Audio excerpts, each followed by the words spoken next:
உருவாகி வளர்ந்த கட்சி அது. தன் தம்பிகளால மிகப்பெரிய பிரச்சாரத்தை நடத்தி ஆட்சி வந்தது. கொள்கையில் வாழ்ந்த உருவான அந்த கட்சி இன்னைக்கு எப்படி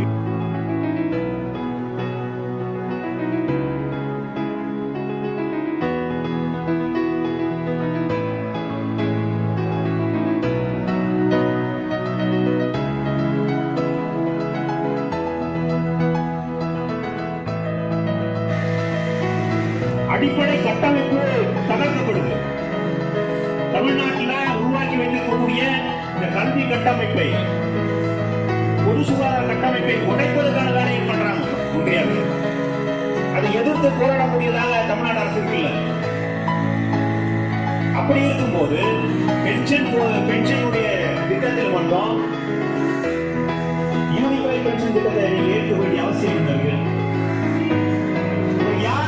கோரிக்கை வைத்தது ஒன்றிய அரசு கொண்டு வரக்கூடிய யூனிஃபைட் பென்ஷன் திட்டத்தை எங்களுக்கு வேணும் யாராவது கேட்குமா? அப்ப அதை செயல்படுத்த வேண்டிய தேவை என்ன வந்தீங்க? குழு அமைக்க வேண்டிய அவசியம் என்ன? ஏற்கனவே ஒரு குழு போட்டாங்கல்ல, ஜெயலலிதா ஒரு விஷயத்தை நடைமுறைப்படுத்த எத்தனை ஆண்டுகளுக்கு குழு போட்டு ஆராய்ந்து இந்த 10 ஆண்டு ஆயிடுச்சு. ஜெயலலிதா இருந்தபோது அந்த குழு போட்டாங்க. நம்ம நடத்திய போராட்டத்தின் போது அவங்க போயிட்டாங்க. அந்த குழு பல ஆண்டுகளாக காலடி செஞ்சு நம்ம அனுபவங்கள்ல எத்தனை ஆண்டுகள் காலம் கொடுத்தாங்க.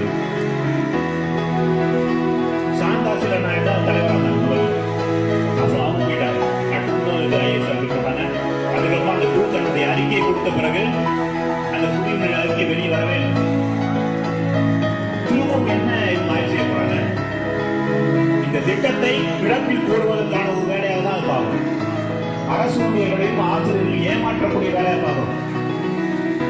மிகப்பெரிய அரசு ஊழியர்களுக்கு ஆசிரியர்களுக்கு இழைக்கப்பட்ட ஒரு துரோகமாக இருப்பாங்க. தமிழ்நாடு அரசு திராவிட முன்னேற்ற கழகம் அரசு ஊழியருக்கும் ஆசிரியருக்கும் மிகப்பெரிய துரோகத்தை இழைக்கும்.